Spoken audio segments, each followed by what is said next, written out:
Good morning दोस्तों। आज हम इस लेक्चर में पास्ट परफेक्ट कंटिन्यूअस टेंस पढ़ेंगे। तो पास्ट परफेक्ट कंटिन्यूअस टेंस की पहचान, पास्ट परफेक्ट कंटिन्यूअस की पहचान क्या होती है? जिस हिंदी वाक्यों के अंत में रहा था, रही थी, रहे थे के साथ समय भी दिया हो।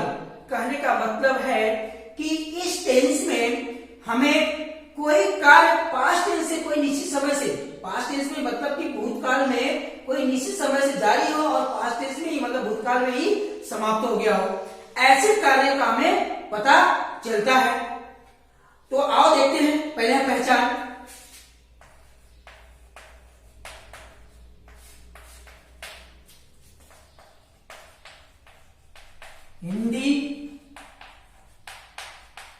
हिंदी वाक्यों के अंत में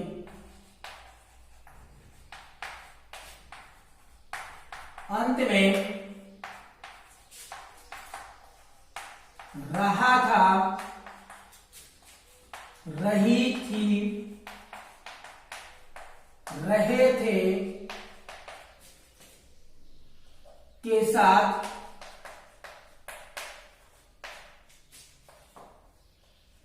साथ समय भी दिया रहता है। कहने का मतलब हमारा है कि कोई भी कार्य पास्ट में, जैसे कोई कार्य समय, कोई एक निश्चित समय से जारी हो या अनिश्चित समय से जारी हो और वो पास्ट में ही समाप्त हो गया हो। जैसे हम प्रेजेंट परफेक्ट कंटिन्यूअस में पढ़े थे हमने कि उसमें भी रहा है, रही है, रहे हैं के साथ समय दिया होता है, वैसे ही होता है। लेकिन उस टेंस में क्या होता था कि कोई कार्य प्रेजेंट में भी कार्य प्रगति करता है, मतलब पास्ट से शुरू होता है और प्रेजेंट में शुरू होता है। लेकिन इसमें क्या होता है कि पास्ट में ही शुरू होता है और पास्ट में ही समाप्त हो जाता है। मतलब पास्ट समय में निश्चित समय से शुरू होता है, कोई एक समय से शुरू होता है और पास्ट में ही समाप्त होगा। ऐसे कार्यों का हमें इस टेंस में पता चलता है। आओ हम लोग सबसे पहले इसको अफर्मेटिव सेंटेंस के बारे में पढ़ेंगे।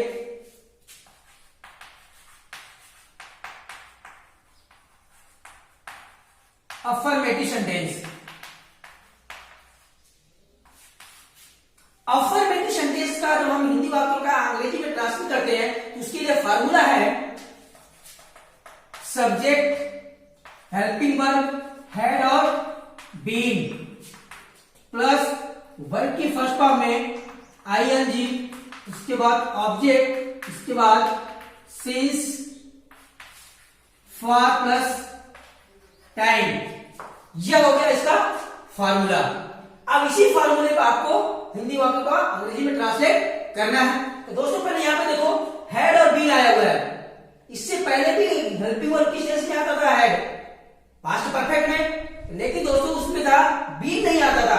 अब बीन आया कि क्योंकि सिंस और फॉर लग गया, तो समय का पता चल रहा है, इसलिए इसमें क्या लगा दिया? बीन लगा दिए। अब यह ध्यान रखना हो कि चाहे कर्ता एक वचन हो चाहे बहुवचन हो, दोनों कर्ताओं के साथ हमें हेड का ही प्रयोग करना है। इसमें एक वचन बहुवचन देखना नहीं है। चाहे वो एक वचन हो चाहे बहुवचन हो, दोनों कर्ताओं के साथ हमें हेड का ही प्रयोग करना है। और एग्जाम्पल के माध्यम से देखते हैं। जैसे राधिका 2 घंटे से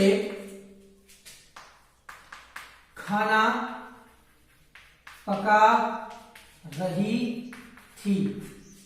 अब यह दोस्तों राधिका 2 घंटे से खाना पका रही थी। अब यहां पर देखना दोस्तों हिंदी वाक्यों के अंत में रहा है, रही है, रहा था, रही थी, रही थे आ गया और उसके बाद क्या दिया हुआ है? समय भी दिया हुआ है, समय दे दिया। तो अब ऐसे वाक्यों का जब ट्रांसलेट करेंगे तो इसी फार्मूले पर करेंगे। सबसे पहले क्या है? सब्जेक्ट है। सब्जेक्ट इसमें क्या है? राधिका। राधिका, अब इसको डबल ई भी लिख सकते हो या आई भी लिख सकते हो, राधिका। अब इसके बाद क्या है? हेड भी, चाहे वो एक वचन हो चाहे बहुवचन हो, दोनों के साथ क्या लगता है? हेड भी। अब उसके बाद वर्ब, वर्ब क्या? पकाना। यहां पे क्या है? कुक, तो क्या हो जाएगा? Cooking, cooking. ऑब्जेक्ट इसमें क्या है? खाना, तो क्या कहते हैं? Food, food. अब यहां पे देखना दोस्तों इसके बाद है सिंस या फॉर, दोनों में से कोई एक लगाना है। तो पिछले वीडियो जब आप प्रेजेंट परफेक्ट कंटिन्यूअस पढ़ रहे थे तो उस समय आपको सिंस और फॉर के बारे में बताया गया था। एक बार पुनः मैं बता देता हूं कि निश्चित समय के लिए सिंस लगता है और अनिश्चित समय के लिए फॉर का प्रयोग करते हैं। तो अब यहाँ पे 2 घंटा क्या है, अनिश्चित है, क्योंकि 2 घंटे कब से कोई पता नहीं है, मतलब कोई निश्चित समय तो है नहीं, परफेक्ट इतने बजे से इतने बजे काम कर रहा है, कोई 2 घंटे कल के 2 घंटे से कि परसों के 2 घंटे से कि सुबह के 2 घंटे से कि रात के 2 घंटे से कोई पता नहीं है, इसलिए यहाँ पे यह अनिश्चित समय है, इसलिए हम यहाँ पे क्या लगाएंगे, फॉर का प्रयोग करेंगे। क्या हो जाएगा, फॉर 2 आवर्स। यह हो गया आपका ट्रांसलेट। एक और एग्जांपल देख लेते हैं, जैसे तुम 3 बजे से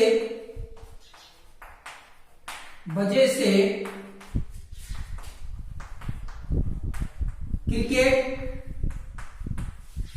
खेल रहे थे।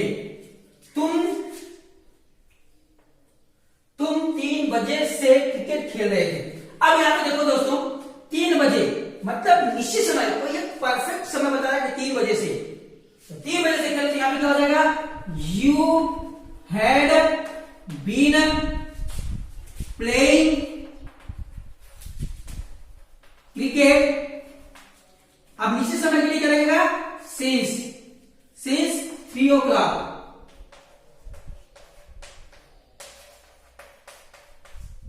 यह हो गया दोस्तों, यह आपका अफर्मेटिव सेंटेंस था। अब इसका हम नेगेटिव सेंटेंस पढ़ेंगे। नेगेटिव सेंटेंस के लिए हमें क्या करना है, केवल क्या पता होता है,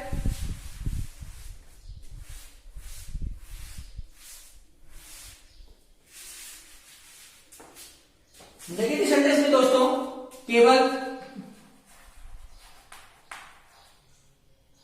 हेल्पिंग वर्ब और बीन के बीच में क्या लग जाएगा, नॉट लग जाएगा। यहां पे क्या हो जाएगा, नॉट, इसके बाद बीन, इसके बाद वर्ब की फर्स्ट फॉर्म में आईएनजी। यह हो गया दोस्तों नेगेटिव का फार्मूला। अब इसी फार्मूले में हमको एग्जांपल देखना है। एग्जांपल देखो, जैसे अध्यापक 2 दिन से कक्षा में नहीं पढ़ा रहे थे। अब यह होगा दोस्तों, अध्यापक 2 दिन से कक्षा में नहीं पढ़ा रहे थे। अब यहां पे देखो नकारात्मक आ गया, इसका बाद हम क्लास करते सबसे पहले क्या हो जाएगा, सब्जेक्ट क्या है,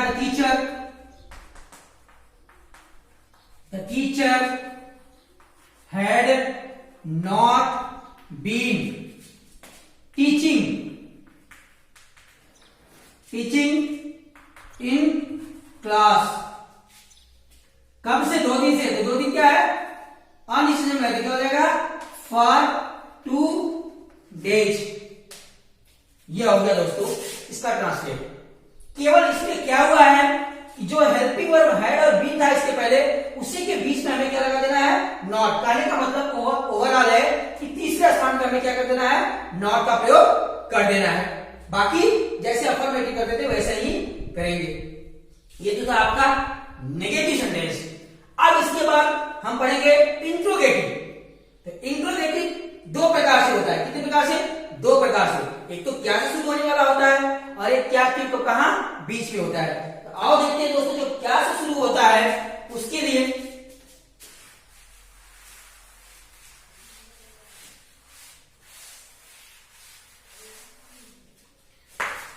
दोस्तों फार्मूला है,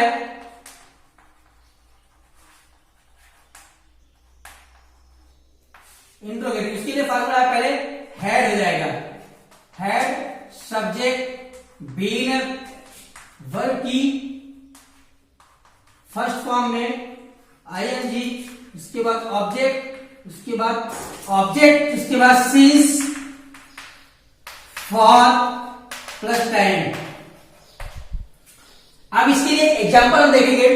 एग्जांपल जैसे, क्या मोहन 2 सप्ताह से स्कूल जा रहा था। क्या मोहन 2 सप्ताह से स्कूल जा रहा था? अब इसका हम ट्रांसलेट करेंगे। सबसे पहले क्या बनेगा? Had Mohan been going to school कितने सप्ताह से? 2 सप्ताह से। 2 सप्ताह कोई निश्चित समय नहीं है। यहां क्या बनेगा? For 2 week.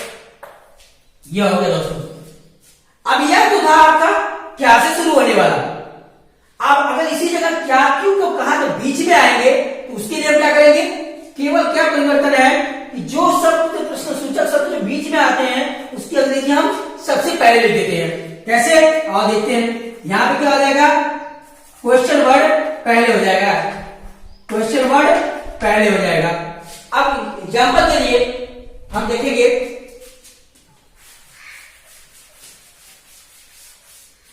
एग्जाम्पल है जैसे वह 3 महीने से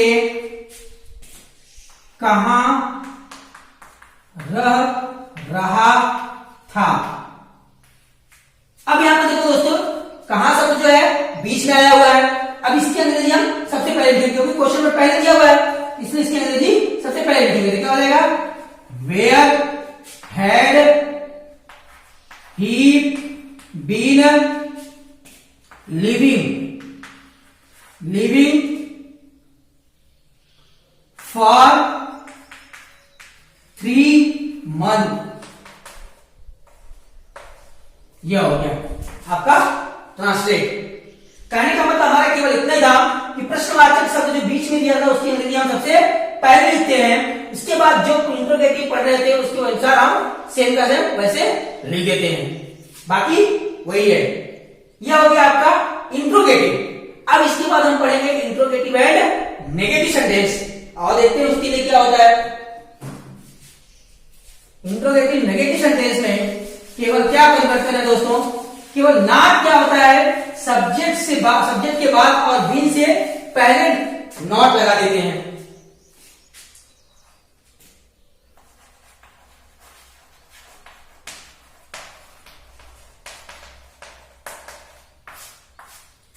और फार्मूला देखते हैं। इसमें भी क्या से शुरू होने वाला और क्या की को कहां बीच में आएगा, वो दोनों है। तो पहले क्या के शुरू होगी उसके लिए देखेंगे हम।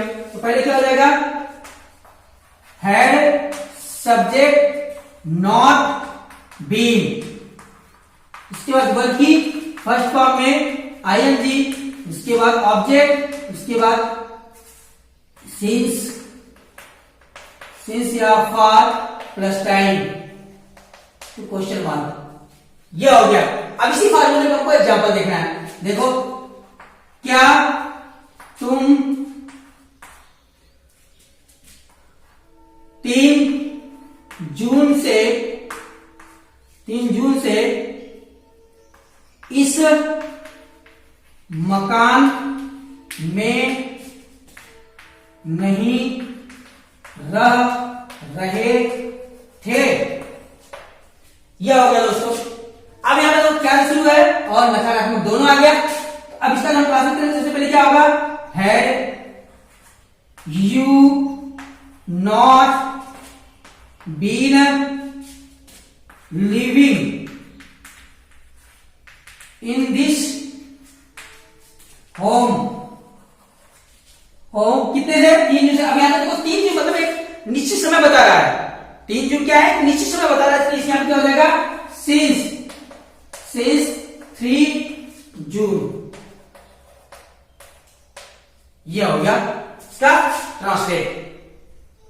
यह तो क्या से शुरू होने वाला था। अगर इसी जगह अगर क्या क्यों कब कहां बीच में आएगा तो केवल क्या परिवर्तन है दोस्तों कि जो शब्द प्रश्नसूचक शब्द क्या क्यों कब कहां जो बीच में आएगा उसकी हमें अंग्रेजी सबसे पहले लिख देना है। बाकी सबसे वही रहेगा, उसको कोई बदलाव नहीं होगा। जैसे मैं इसी ट्रांसलेशन में आपको बता रहा हूं, जैसे तुम 3 जून से इस मकान में क्यों नहीं रह रहे हो। हम यहाँ पे इसको क्या करते हैं, क्या को हटा देते हैं, यहाँ शुरुआत में क्या को हटा देते हैं और यहाँ पे हम क्या लगा देते हैं, जैसे तुम 3 जून से इस मकान में क्यों नहीं रह रहे, यहाँ पे क्या कर देंगे, क्यों नहीं रह रहे थे। अब यहाँ पे क्या हो जाएगा, सबसे पहले क्या हो जाएगा, व्हाई, यहाँ पे क्या हो जाएगा, क्वेश्चन वर्ड पहले हो जाएगा। अब ये क्यों जो बीच में है उसके लिए हमने सबसे पहले लिख दिया, बाकी जो होगा त्यों, इसमें कोई बदलाव नहीं है। तो आई होप आप लोगों को यह test present perfect sorry past perfect continuous समझ में आया होगा। अब इसके बाद आता है फ्यूचर टेंस। अभी तक आपने प्रेजेंट पास्ट दोनों आपने पढ़ लिया। अब इसके बाद हम पढ़ेंगे लास्ट टेंस जो हमारा है फ्यूचर, भविष्य। कहने का मतलब उस टेंस को हम पढ़ेंगे इसके अगले वीडियो में। धन्यवाद।